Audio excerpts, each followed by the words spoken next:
Hola, Bea. Hoy es viernes. ¿Y qué pasa que no está la Guitia? ¿Dónde anda la Guitia? Y la Guitia con merecidas vacaciones, digamos, mini vacaciones, una escapadita. Así que hoy la vamos a extrañar y vamos a tratar de cubrir lo mejor posible ese espacio que ella conduce también. ¿Y para dónde se fue? ¿Se fue al sur? No sé. Yo no le Sí, pregunté, me parece que no se fue al sur corresponde. porque vino una amiga de nuestros años mozos y por ahí anda, que es callejera la Guitia también, ¿eh? Eso es callejera, así que aprovechó y así que estamos. ¿Cómo estamos? ¿Quién nos escucha? Bea, a ver. Eso, en primer lugar, por supuesto tengo machete de la Guitia, Sí, ¿no? claro. Pero tenemos que agradecer a las compañeras y compañeros que nos retransmiten Radio Urbana de Comodoro Rivadavia, provincia de Chubut, Radio Río FM 95.5 de Colón, Entre Ríos, y Radio City 103.5 de Granadero Bargorria, muy cercanita ahí del espacio de Rosario, provincia de Santa Fe. Y la que tampoco está hoy es la Pimpi. Pimpi tampoco está bravo. ¿Pimpi qué está haciendo? No, Pimpi no. Pimpi está presidiendo la asamblea anual del Sindicato de Amas de Casa. Muy bien. Nos contó, esta es la primera asamblea presencial luego de este distanciamiento obligatorio que todos hemos cumplido. Y también en esta asamblea van a hacer el cierre y la entrega de certificados por la diplomatura de cuidados que hicieron durante el año en la Universidad Metropolitana de la Educación y el Trabajo, en la que participaron casi 50 compañeras del sindicato, de las cuales 10 terminaron la diplomatura. Y consideran que fue una experiencia extraordinaria porque, bueno, fue a distancia, con todas las dificultades de la conectividad que tiene trabajar y estudiar a distancia, y tomaban clases a veces en la vereda para que el celular les permitiera tener las señales. Hicieron un esfuerzo extraordinario para cursar, para rendir, y en el caso de las 50, 10 terminaron la diplomatura, lo cual realmente es muy meritorio. Es decir, hoy se van a encontrar con las compañías de todo el país. Gracias, Pimpi, gracias por tu trabajo, gracias, Pimpi, por tu compromiso. Así que, aunque te vamos a extrañar, nos parece muy bien el esfuerzo que estás haciendo y ese trabajo que venís ejerciendo desde hace tantos años. Estamos todos muy contentos de tenerla de compañera de equipo y de acompañarla y que nos acompañe. Y le deseamos hoy una jornada extraordinaria que empezó. Yo le mandé un mensaje a Pimpi a las 7 menos cuarto de la mañana y me contestó. Entonces no durmió. Y ahí me asustó. Sí, me asusté. Dije, pero escúchame, ¿estás de régimen? ¿Te cambió el metabolismo? ¿Cómo? Me dice, no te asustes, son los pintores que tienen la casa que le están pintando, entonces tuvo que levantar tempranito. Ella es más bien de levantarse un poco más tarde y acostarse a cualquiera. Claro. Así que digo, ¿qué pasa, Pimpi? Y ahí me escribió que tenía un cúmulo de actividades, así que le deseamos un fraternal abrazo. Y también hoy, bueno, nos enteramos que falleció la mamá de José Alperovich, entonces le mandamos... no sabía. Le mandamos un cariño y un fraternal abrazo. Por más que seamos grandes los varones cuando perdemos a la mamá... Los varones y las mujeres también. Bueno, pero los Acá varones especialmente. Nos sentimos huérfanos a sí, cualquier edad. somos huérfanos a cualquier edad. Sí. Pero los varones, viste que tenemos una relación especial. Vos que tenés un hijo varón, tenemos esa relación especial con la mamá, así que yo lo entiendo perfectamente a José, así que le mando un abrazo y un cariño grande. A él y a toda su familia. A él y a toda su familia. Bueno, a ver, Moreno, como dice la Guitia, Cuénteme. yo tengo como un montón de preguntas, A porque ver. a esta altura del partido en realidad de respuestas tengo preguntas, de las cuales La me imagino pregunta que de voy la a tener Vega. respuestas picantes. A ver, cuénteme, a ver. Entonces, a ver, traté de englobar 2 o 3 puntos para que después haya, si bien hay muchos que vos ya los trataste, vos venís haciendo, estás siendo convocado por radio, por televisión, y realmente vas armando todo el tiempo. Es más, hoy te escuché y hay un esquema de que estas preguntas están respondidas, pero a mí me parece que era bueno que hagamos, se repite y se reitera mejor. Entonces, la primera sensación que tengo es esto de que este gobierno, entre otras cuestiones, es una trituradora de funcionarios. ¿Qué significa esto de trituradora de funcionarios? Bueno, digamos, empecé como recordando lo de Ginés, González, Valdés, Tayana que fue separado en un momento de una misión internacional cuando había sido ex canciller, un funcionario con una carrera histórica. Es decir, un agravio para un ex canciller que lo separen de una misión internacional, realmente fue... Hoy es el que reemplazó a Agustín Rossi, quien también ahora ya está sin funciones fuera del gobierno. Yo no que tengo una relación ni amistosa ni a veces en realidad bastante cuestionada las funciones de algunos, como Felipe Solá, pero cómo lo sacaron a Felipe Solá del gobierno en una misión internacional. En realidad yo me sentí como ciudadana, que era una vergüenza, porque estaba en México representando al país y ahí se enteró por teléfono que lo iba a reemplazar Santiago Cafiero, y entonces se instaló en su hotel. La misión quedó sin cabeza, como correspondía, que era el canciller. Entonces, en realidad hay un montón de funcionarios que vienen pasando por esta trituradora, pero seguramente me estoy olvidando de algunos, pero entonces ahora aboquémonos a lo que pasó esta semana. Es decir, la sacan a Paula Español, que integraba el equipo de Culfas. Recordemos que ella, Paula Español, con Culfas y Peirano, eran los que formaban parte, los que crearon la Asociación de Economía para el Desarrollo de la Argentina. Nadie conoce demasiado muy bien esta AEDA que ellos armaron. Esta asociación que se presentaba formalmente como en contra del neoliberalismo. Culfas, Peirano, Paula Español. A Paula Español, en general, la vinculan con Axel, dicen que es de la Cámpora.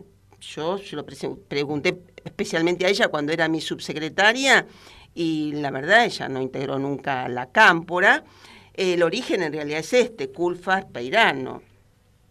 A Culfas en realidad lo conocemos como un funcionario ligado a los organismos internacionales, como yo siempre decía, formateados por los organismos internacionales. De Peirano puedes dar cuenta vos que compartiste gabinete.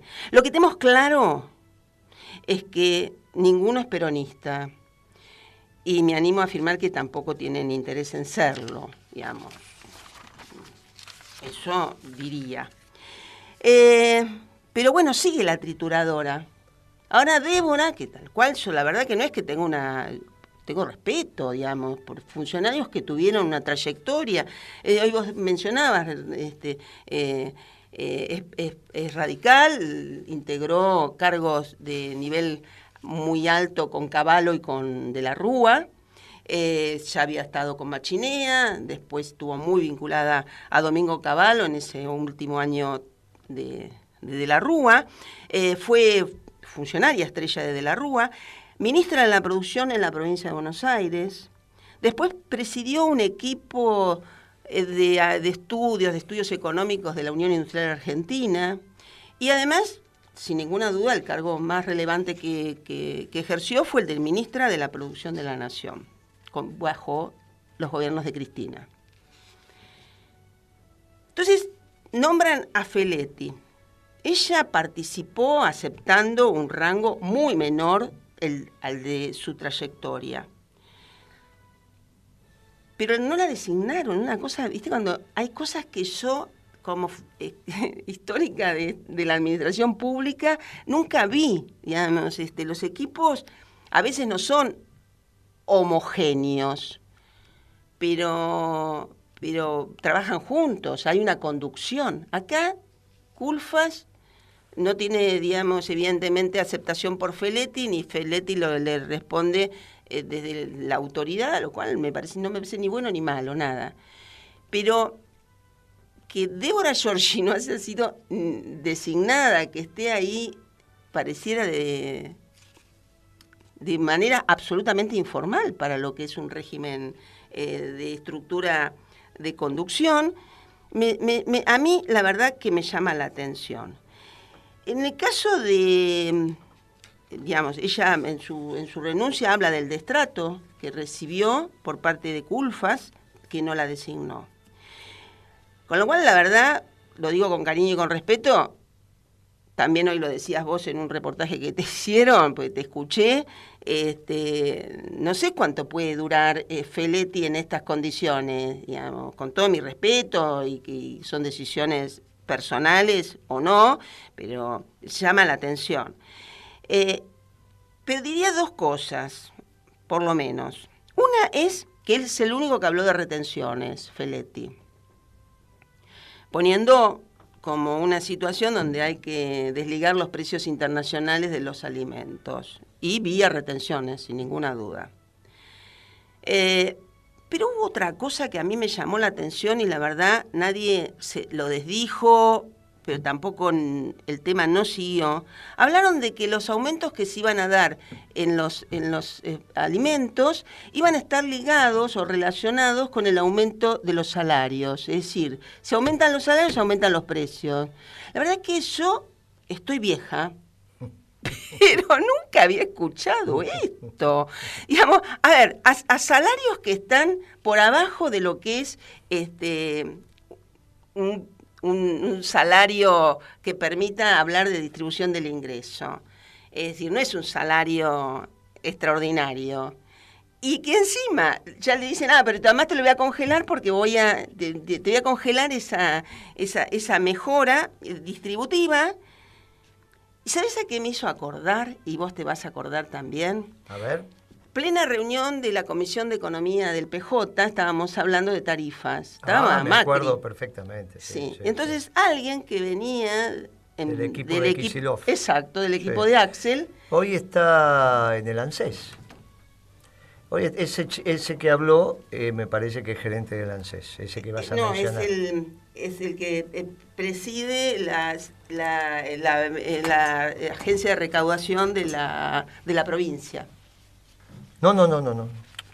Bueno. No. Era el que era decano o está en la Facultad de Economía de la Universidad de Avellaneda. No, el recaudador es otro. Bueno, Cristian Girau. Sí, pero no ese es el que para mí yo lo recordaba. No, el peladito, el más peladito. No, Girau no abrió la boca, no abrió la boca. No, entonces, claro, el problema es... Cristian Girau también estuvo. Sí, estuvo ahí, pero no abrió la boca. Bueno, la cuestión es que ese día vino a decir que está bien, que se tenían que indexar las tarifas vía índice de salarios. En el PJ sonó el escarmiento, ¿viste? Cuando tronó. Sí. ¿Viste? Cuando todos reaccionamos, de primero indexar, la palabra indexar, y además atado a salario, y otra vez también, bueno, me sonó, me trajo esta cosa feíta de... Entonces, estos puntos, ¿no? Pero hoy me pasó, además... Y recién lo veía otra vez en las noticias seleccionadas. Estos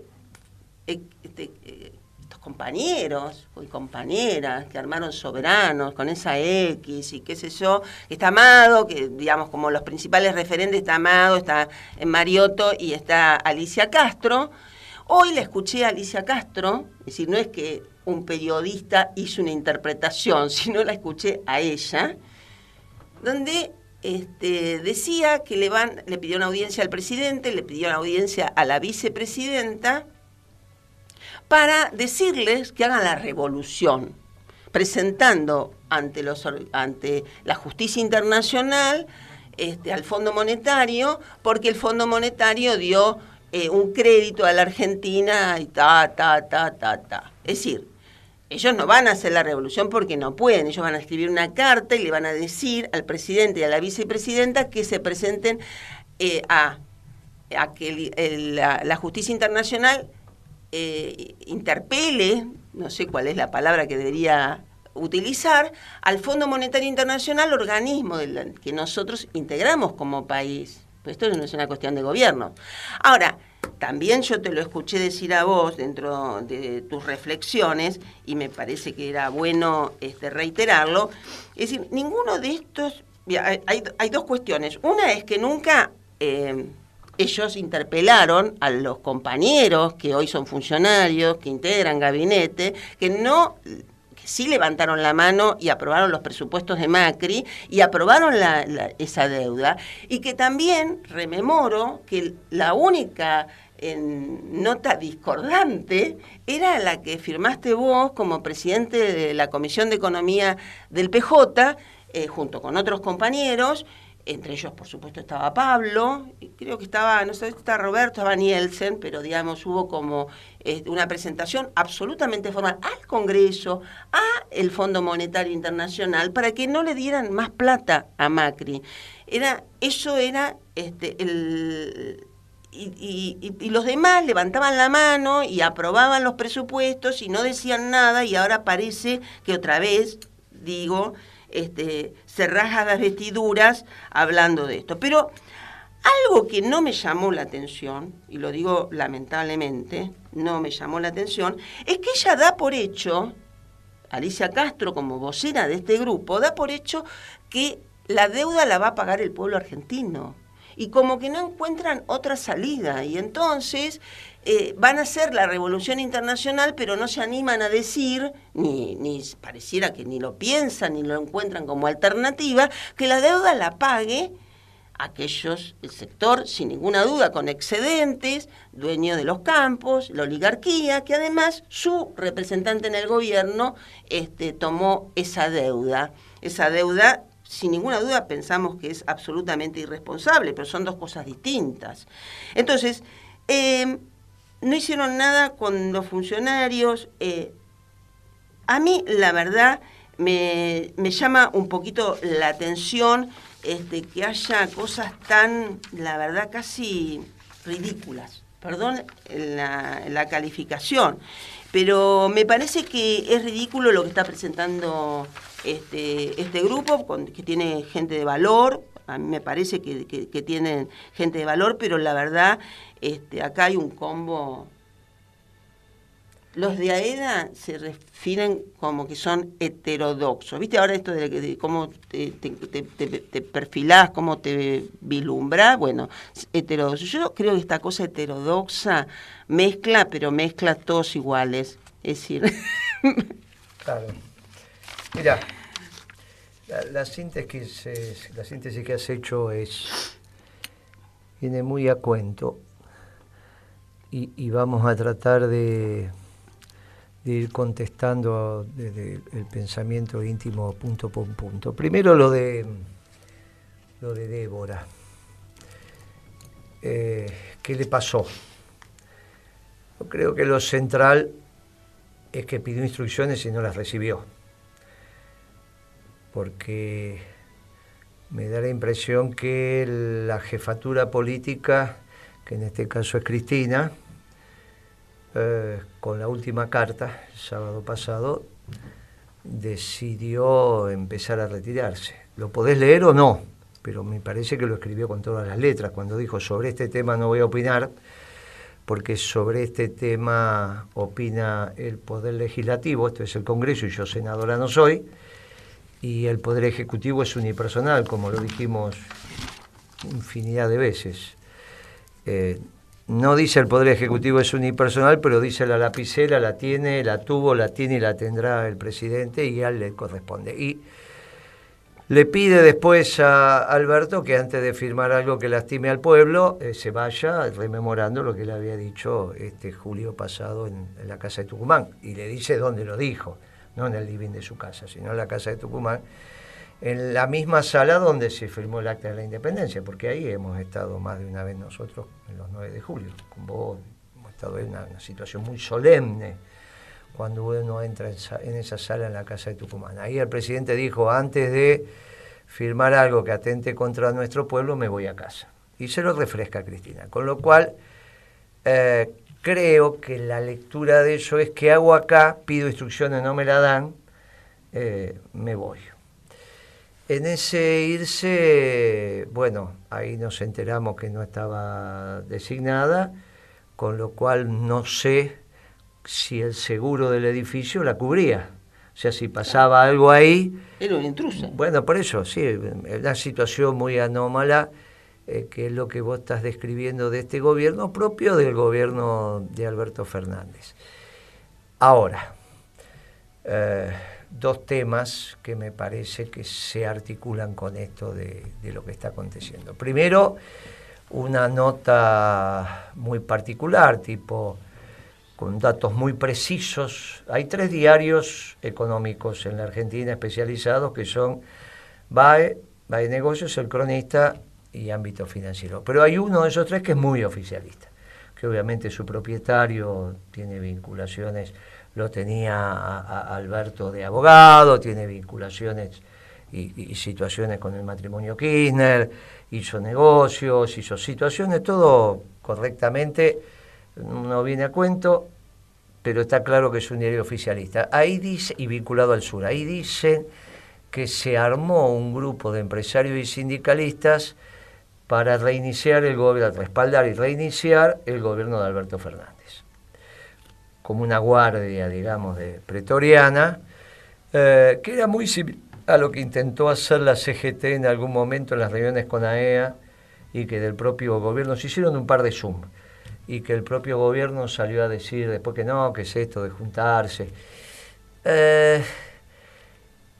Es sintomático porque conjuntamente con eso, que es una noticia de esta semana, en ese diario, hoy aparece en todos los diarios, al unísono, que la Fundación Mediterránea, en su Instituto de Investigaciones, que es el IERAL, designó a Melconian y a Enrique Shevac para construir, diseñar, no dice implementar, pero al menos el próximo plan económico del próximo gobierno. No de este, sino del próximo. Bueno, esto para los que son jóvenes ya pasó en los 70, fin de los 70, la Fundación Mediterránea de empresas importantes cordobesas hicieron esto mismo, y el que coordinaba esto era Cavallo. Cavallo, después de Malvinas, en el año 82, se hace cargo del Banco Central. Ahí se produce una situación muy particular con unos swap que había generado el gobierno de la dictadura, y que como eso estaba en cabeza de las empresas, y las empresas tenían los pesos pero no tenían los dólares, al final se estatizó esta deuda de dólares, bla, bla, bla, bla, bla, listo. Y después Cavallo, casi 9 años después, se transforma en el ministro de Economía de la convertibilidad allá en el año 91. O sea que están repitiendo de alguna manera la historia de empezar a construir la inteligencia, ya no de este gobierno, sino del próximo. O sea, y a este gobierno, ¿qué le queda? Pavimentar el camino. O sea, ser el dualde del gobierno que viene. Y se cargan 2 historias al mismo tiempo. No solo van a ordenar la macro, o intentar hacerlo, sino que a su vez el peronismo, entre comillas, pasa a ser el responsable de esta situación inédita y va a perder las elecciones escandalosamente, como ya lo habíamos dicho para estas elecciones, la perdió, y la próxima, que es lo mismo que dice Cristina, bueno, perdimos, terminen con esa estupidez, ganamos, perdemos, ganamos, perdieron las elecciones, perdimos la mayoría, todo eso era obvio, digamos. En eso hay que coincidir con esa carta que describe la realidad. Ahora, le dice también usted continúe, si no firmó el acuerdo con el fondo y perdió por 8 puntos, cuando firme el acuerdo por el fondo va a perder por 15, 20 puntos. Y eso es el peronismo. ¿Qué va a quedar del peronismo? Bueno, esto lo venimos diciendo desde hace mucho tiempo. 2 más 2 significa, la Fundación Mediterránea empieza a pensar el plan económico del próximo gobierno, que claramente no va a ser el peronismo, va a ser amarillo con una mezcla de radicales, o radicales con una mezcla de amarillo, y a su vez le arman un equipo a Alberto para ayudarlo a terminar. Y en eso ayudarlo a terminar está el acuerdo con el fondo. Y en el acuerdo con el fondo aparecen estos compañeros de nuestro máximo respeto, como nos lo vamos a plantear como militantes y respetar como militantes, diciendo inexactitudes. Por ejemplo, plantean que en el acuerdo del stand-by se entra por el lado fiscal y no se entra por el lado de la balanza de pago, y cometen un error ahí, porque la variación de reservas en la balanza de pago es balanza de pago. Entonces, si vos estás perdiendo reservas, y era lo que le estaba pasando a Macri, eso impacta en la balanza de pago. Y desde ahí es que el Fondo Monetario dice, mire, ustedes no van a poder honrar sus compromisos, y venimos nosotros. Lo explicamos hace 2 años atrás. Salen los fondos privados del mundo y entran los fondos de los multilaterales. Lo dijimos, hicimos artículos, hicimos varios, digamos, no pueden cometer esos errores técnicos innecesarios. Pero a su vez tienen una situación muy, muy particular. Es muy difícil que vos debatas con el mundo, es Argentina contra el resto del mundo. Y están equivocados hasta donde yo leí las sanciones por el default con el fondo. Obvio que esto es en el mediano plazo, no es que entras en default y mañana te pasa todo. Pero vos vas a entrar en default y de a poquito, y de a poquito, y de a poquito sos Corea del Norte. Ni teléfono, ni correspondencia, ni nada por el estilo. Se terminan todos los elementos de coordinación en el mundo. No es que lo único que te pasa es que no te van a prestar plata. Eso no tiene ninguna importancia. El tema es que salís del sistema mundial incluso de comunicaciones. El mundo está coordinado de alguna manera, y de ahí ni los chinos, ni los rusos, ni ninguno de estos intentan salir. El único que yo conozco es Corea del Norte, pero tenés que ser frontera con China y con Rusia y estar cerquita de Japón para poder hacer eso. Y tenés que tener los dos que te cuiden, sobre todo China. Si no, muchachos, esto es muy complicado. Por eso hicimos un artículo este lunes que es la vuelta de los ingleses. Sí. ¿Y por qué digo esto? Porque esta semana también el compañero de Elía dijo que la alineación internacional de la Argentina tiene que ser China, Rusia e Irán. Miren, yo no sé, vamos a debatirlo, pero acá está en juego también la proyección en la Antártida, y no solo las Malvinas.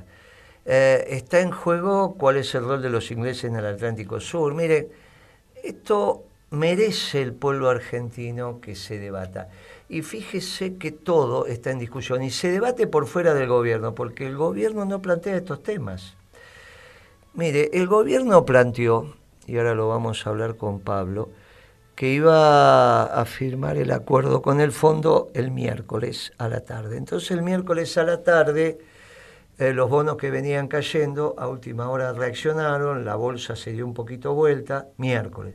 El jueves fue un boom, los bonos subieron fuerte, las acciones subieron fuerte, con esta historia de que iban a arreglar con el fondo. ¿Qué pasó hoy al mediodía?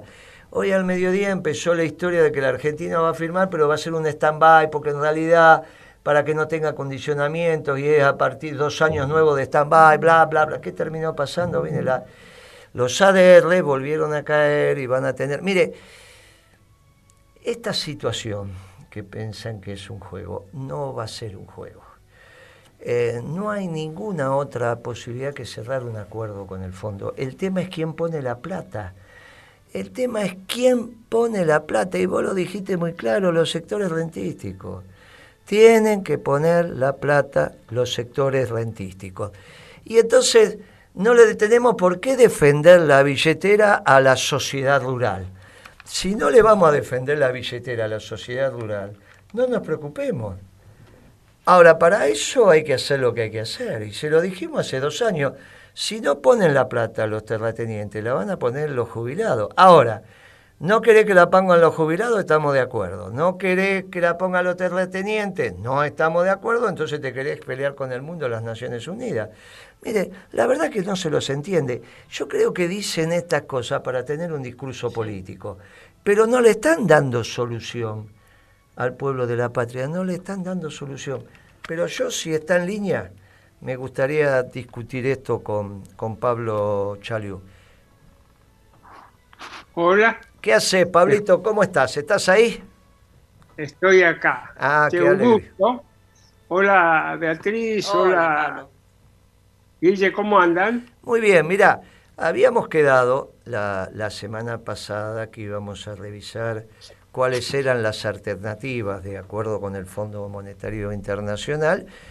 Bueno, finalmente, cuál sería la más potable para nosotros, la más correcta en función de los intereses nacionales, los intereses populares. Y casualmente hoy salió este documento de una agrupación interna, de una articulación política que se llama Soberanos dentro del Frente de Todos, haciendo mención a este tema, y obviamente esta fue la semana del sí y el no de los acuerdos con el Fondo Monetario. ¿Por qué no nos iluminás, no nos esclarecés, Pablo, cuáles son las distintas alternativas que hay de acuerdo con el Fondo para echar luz, y que yo sé que vos lo hacés muy bien, y que los compañeros lo puedan debatir con claridad y precisión? Mira, básicamente hay 4 alternativas. Hoy se vieron 3 de ellas con una claridad meridiana. Vos mencionaste una. Bueno, no le paguemos al fondo. Es una alternativa. Generalmente los que dicen esto, dicen, ¿qué beneficio tenemos? Bueno, no pagamos. Aparentemente es un beneficio. Después hacemos lo que queremos internamente. ¿Qué quiere decir básicamente? Sigamos teniendo un déficit fiscal muy grande y lo financiamos con la emisión monetaria. Y además nos permite una reubicación internacional. Esta alternativa, no pagarle al fondo. La verdad, esto es una especie de fantasía extraordinaria, política. Primero porque pensar que después de decirle a 190 países, donde están los más grandes países del mundo, no te vamos a pagar, va a permitir un realineamiento de la Argentina, verdaderamente soñar delirando. Y además está muy mal hecho el análisis económico, porque el análisis económico es siempre un análisis de costo-beneficio. Entonces aquellos que dicen, bueno, no pagamos, y además hacemos lo que queremos con el Banco Central y la Tesorería, no están diciendo cuáles son los costos de esto. Y los costos son extraordinarios. Son costos realmente que superan extraordinariamente aquellos presuntos beneficios. O sea, esta primera alternativa, la viste, son algunos compañeros y algunos no tan compañeros que le están sosteniendo. Básicamente es política y tenemos que estar muy en claro de qué es lo que significa. La otra es aceptar totalmente lo que diga el fondo. Mirá, en las primeras declaraciones de Melconian, vos lo estuviste mencionando hace un poquito, Melconian dice, bueno, estamos yendo al fondo y muchachos no se hagan ilusiones. El fondo va a decirle, vamos a las tarifas, vamos a la disminución del gasto público, vamos al aumento de los impuestos. Melconian recita la fórmula del fondo, pero la recita no diciendo, bueno, tenemos otra alternativa, la recita diciendo no tenemos otra alternativa. Conjuntamente con Melconian hay todo un sector que lo podemos llamar neoliberales, que dicen, mire muchachos, aceptemos la receta del fondo, que es hacer el ajuste hasta donde se pueda, porque esto es lo que necesita el país para seguir adelante. Ya sabemos, si tenemos 40% de pobreza, aceptemos que sea el 60%, si tenemos una desocupación de tanto, vamos a aceptar una desocupación del doble. Es la salida absolutamente cruenta de los neoliberales. Y ahora, a sorpresa, Melconian, que la dice como si no hubiera ninguna otra alternativa. La tercera de las alternativas es la que de alguna manera intenta ensayar el gobierno, pero con un fracaso total. Vos recién lo dijiste, la demora en que incurre el gobierno buscando objetivos que no va a lograr es extraordinaria. El costo de esa demora es extraordinaria. El costo de la incertidumbre de dónde estamos parados y hacia dónde vamos es extraordinario. Pero bueno, ¿cuál es la alternativa? Es la que dice el equipo económico. Bueno, mire, la verdad, aceptemos el ajuste, pero tratemos de que no sea tanto ajuste. Tratemos que sea un poco menos de ajuste, tratemos de tener algunos años más. O sea, lo paga el pueblo, y lo paga con sangre el pueblo, pero lo paga un poco menos que si aceptáramos totalmente lo que exige el Fondo Monetario Internacional. Y acá hay que decir algo más. Cuanto más demoremos en llegar a un acuerdo, más vamos a estar expuestos a que todas las condiciones del fondo se cumplan, porque vamos a estar absolutamente débiles, como lo demuestra la situación económica y financiera actual. Acá tenemos tres alternativas. No pagarle al fondo, aceptar totalmente lo que dice el fondo y tratar de que el ajuste no sea tan importante, tan cruento como lo que dice el fondo. Y la cuarta es la que estás proponiendo vos, Guillermo, la que estamos proponiendo nosotros. Porque acá lo que interesa es de dónde van a salir los recursos para pagarle al Fondo Monetario Internacional. Y el Fondo Monetario Internacional tiene dos agendas. Tiene la agenda que te dice, bueno, demostrame cómo me vas a pagar. Y cuando vos no tenés suficientes elementos para decirle cómo le vas a pagar al fondo, el fondo te va a decir, mira muchacho, esta es la segunda agenda, que es de las reformas estructurales, que es la reforma laboral, la reforma del sistema jubilatorio, etc. Entonces, ¿cuál es el núcleo de la situación? ¿De dónde va a salir el dinero para comprar las divisas para pagarle al fondo? Vos lo has dicho y lo hemos sostenido. Los que tienen que pagar esto son los sectores rentísticos. Básicamente los dueños de la tierra en la pampa húmeda. Y esto no afecta a la producción, porque casualmente el sector rentístico no agrega a la producción, sino que quita de la producción.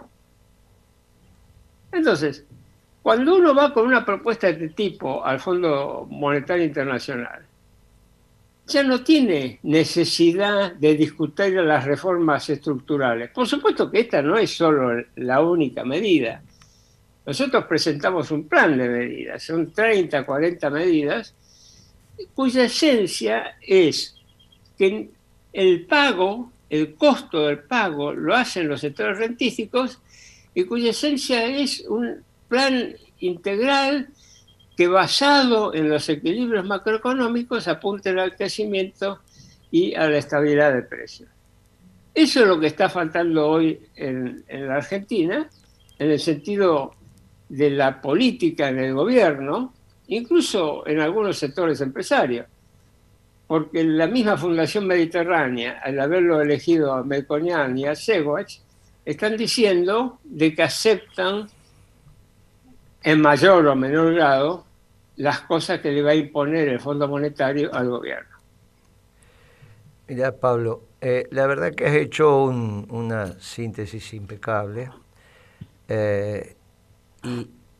y solo me restaría, para aquellos que nos están escuchando a lo largo y lo ancho del país, explicar cómo ponen la plata a los sectores rentistas. Es muy fácil. Primero, las retenciones en el máximo nivel técnico posible y después que eso baja la facturación de los productores que alquilan esa tierra.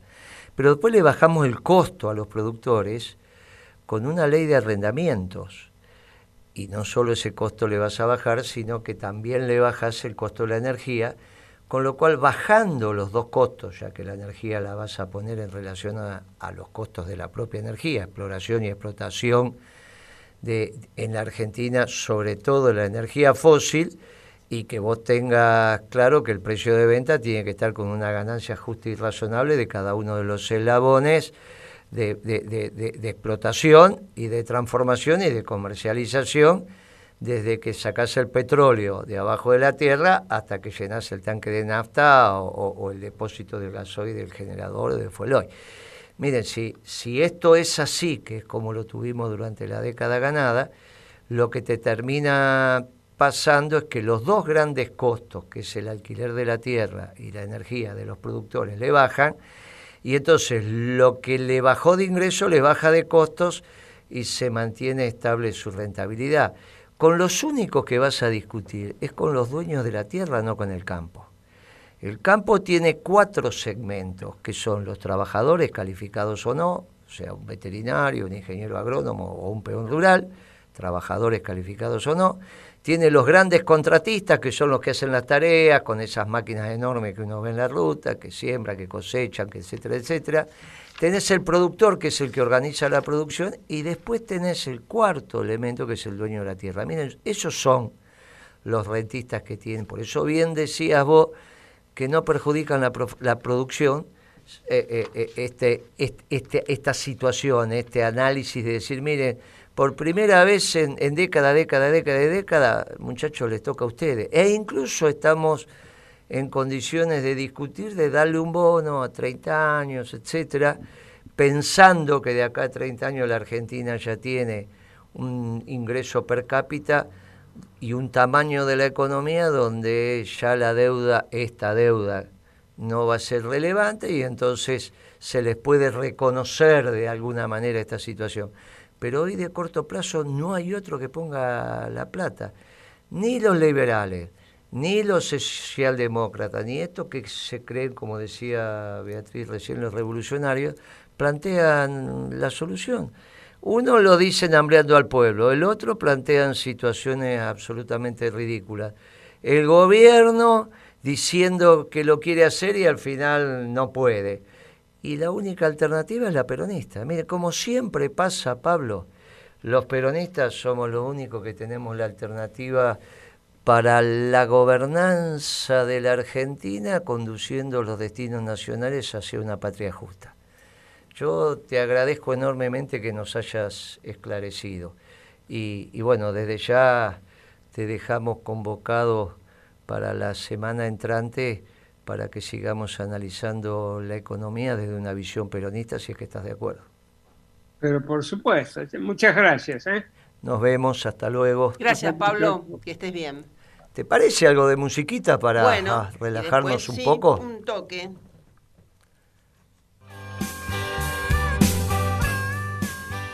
Bueno, la verdad que a veces uno dice sin anestesia, pero es lo que es necesario. Me parece siempre tan claro, Pablo, con estas cuestiones tan puntualizadas, ¿no? Y que no queden dudas de lo que se está diciendo. Pero vos es que, además, en función de lo que se viene hablando, me gustó mucho algo que apareció y vos diste respuesta también con claridad meridiana.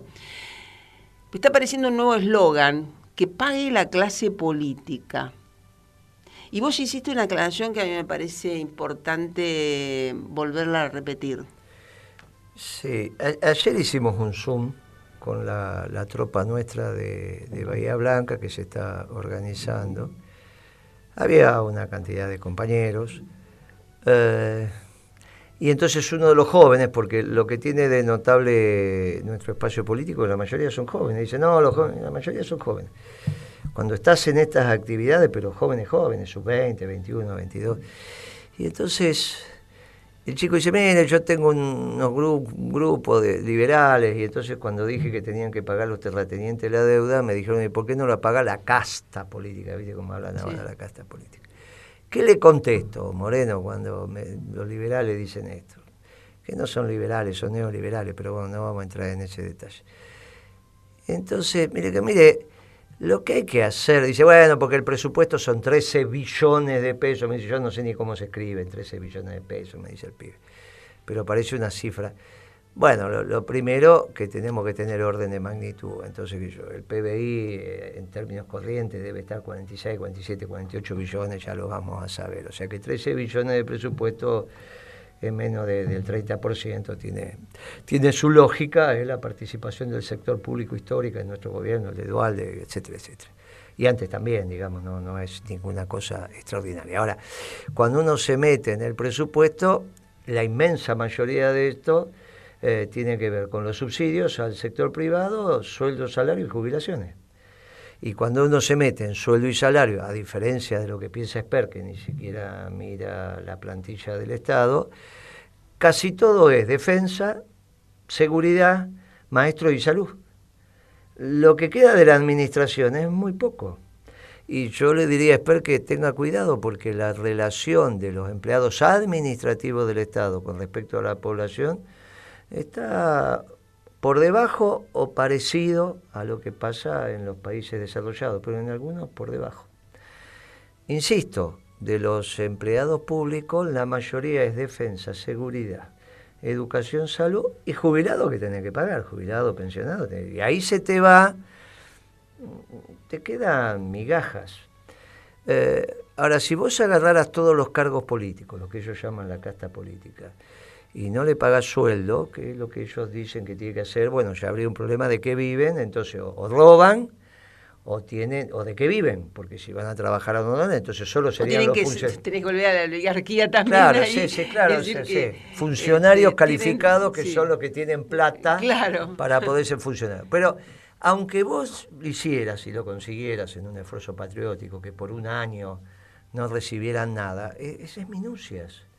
Es minucia, o sea, es mucho lo que gana un funcionario, yo creo que es mucho, en términos proporcionales a lo que gana un trabajador metalúrgico que se está llevando 55, 60 mil pesos si es que llega, y vos tenés sueldo que decís, muchachos, párenla, ¿qué les pasa? Pero bueno, esa es la desproporción que se configuró ya en los últimos años de Cristina entre los cargos jerárquicos del Estado y los sueldos en el sector privado. Hoy tenés gerentes generales a cargo de talleres, por ahí con 40, 50 empleados, que no se llevan lo que se lleva por ahí un jefe de sexto nivel. Bueno, eso hay que ordenarlo, vamos a ver cómo se ordena. Obviamente tiene que subir el sueldo del sector privado, eso es lo que estamos diciendo. Pero si todos esos trabajan gratis, es absolutamente ridículo. Entonces, el no tener orden de magnitud, que simplemente es tener lo mismo que le pasó a Alberto cuando dijo que la Argentina faenaba 3 millones de cabezas de ganado por año, cuando, se faenan 12 millones, peor, dijo que ese era el stock. Cuando se faenan 12 millones por año de cabezas, confunde, no tienen orden de magnitud. Pero yo creo que en este eslogan nuevo hay orden de magnitud. Creo que lo ponen para que la gente diga, claro, que paguen lo político, que son 25, cuando en realidad, cuando vos hagas el ajuste y lo que están pidiendo los neoliberales es tal cual como lo explicó Pablo, en realidad lo van a pagar los asalariados. No, eso no hay duda. Con jubilados y pensionados. Eso no hay duda en cuanto a quién termina pagando, porque no pueden pagar los 25 No, de la pero este casta. Mensaje de que pague la casta es que ellos está en el tapando debate, esto. No, claro, pero en el debate, yo estaba respondiendo al hipotético debate en la mesa de café del bar de la facultad o del colegio. Claro, por eso era tan importante que lo repitieras. Miren, muchachos, aunque trabajen todo ad honorem, esto no alcanza para nada y por lo tanto todo el resto lo ponen lo que dice Beatriz.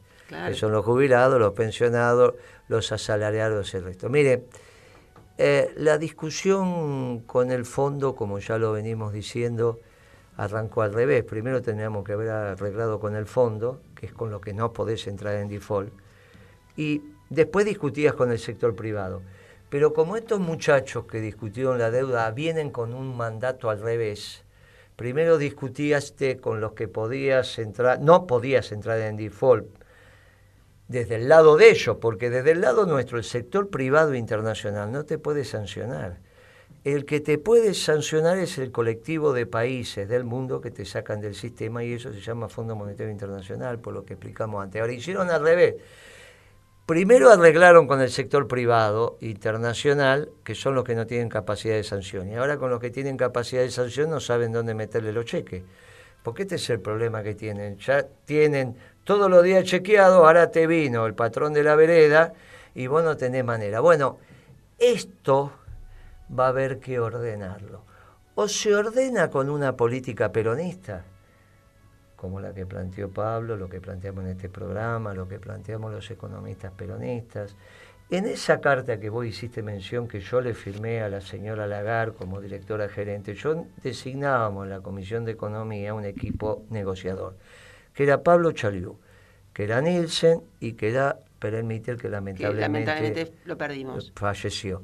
Ese equipo negociador, nosotros lo que le decíamos es, mire, tenga cuidado, porque a este gobierno usted le va a seguir, déjele la plata al gobierno que viene. ¿Qué hizo el Fondo Monetario? Le dio 6.000 millones más, porque era 48.000, era 42 me parece. Le dio 8.000 millones más a este gobierno, entonces lo llevó a 50, y 7.000... A Macri, no a este gobierno. Perdón, a Macri. Y 7.000 al gobierno que venía, que yo pensaba que iba a venir un gobierno peronista y terminó llegando Alberto como peludo de regalo, para que tuviera el margen para arrancar. Eso es lo que terminó. Yo lo que dije es, déjelo todo para el gobierno que viene. Alberto Fernández, ya demostrando que de esto sabía poquito y nada, la primera decisión que tomó fue decirle al fondo, no quiero su plata. Que eran 13.000 millones de dólares que todavía le faltaba al fondo desembolsar para llegar al de 57. Terminó desembolsando 44 y ahora son estos. Claro, eso te permitía, si vos hacías lo que tenías que hacer, tener un tránsito más sencillo mientras implementabas las políticas para no entrar en default con el mundo, pero poner el país a producir. Bueno, ahora están desesperados pidiendo la plata, y dicen de organismos multilaterales que rechazaron. En el 2019 fue la primera decisión de Alberto, no queremos la plata.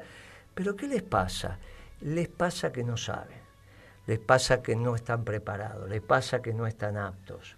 Y les pasa que si siguen gobernando, ahora vinieron con esta estupidez de la reelección de Alberto y qué sé yo y qué sé cuánto, si vienen con estas tonterías, claro que la pueden seguir estirando. Mire, este modelo empezó cuando Kicillof devaluó. Y esto empezó en el 14. Ya llegamos al 21. ¿Puede llegar al 23? Sí, vamos a estar mucho peor. Por eso en la carta de Cristina, cuando dice yo de esto no voy a opinar y se retira, también le sugiere a Alberto Fernández que se retire. Si se retiran los dos, vamos a una asamblea legislativa. Y quizá en la asamblea legislativa se elige un gobierno peronista con un gabinete peronista y cambia la historia de la Argentina. Hasta el viernes que viene, Guitia, los dejamos a todos con las manos transpiradas. Usted da los agradecimientos y saluda a todos los compañeros. Gracias, Bea. La Guitia disfrutando el chocolate patagónico y del cordero. Gracias, Fernando, por la producción. Gracias, Luis, en la operación. Muchas gracias. Así que, bueno, hasta la semana que viene. Gracias, Bea. Mire qué error. Pero bueno, son tantos años de tenerla la Guitia que mire lo que pasó. Muy bien, muy bien. Está muy bien que sea mencionada. Muchas gracias. Les mando un abrazo a todos. Gracias, Pablo. Gracias, Guitia. Gracias, Pimpi. Gracias a todos los escuchas y un fuerte abrazo peronista para todos.